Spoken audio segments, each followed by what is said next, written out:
I'm probably the only guy in Arkansas running around with an 8-foot surfboard on the roof. Jeff Dutton has loved Volkswagen vehicles for as long as he can remember. We've rescued, restored, or just kind of bought and sold around 40 in the last 15 years.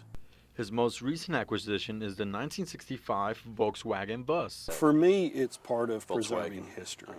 Dutton says he's owned it for the last 3 years.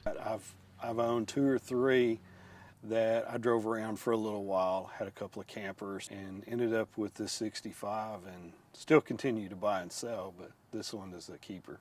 Dutton grew up in the South and worked on many different types of trucks, but he never saw himself being interested in a German car.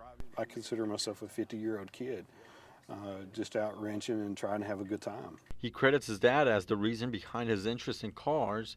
50 horsepower. Gary taught him how to fix up cars when Jeff was only 15 years old.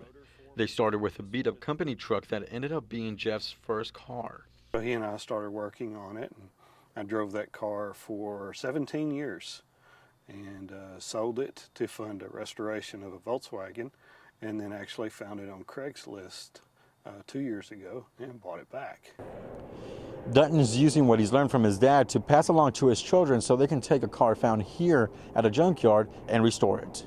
Knowing how that relationship went, and I want my kids to be educated on how to change the tire and how to change their own oil and know what's going wrong with a vehicle. I try to fuel that. My daughter's 10 and she can't wait to get a Mustang.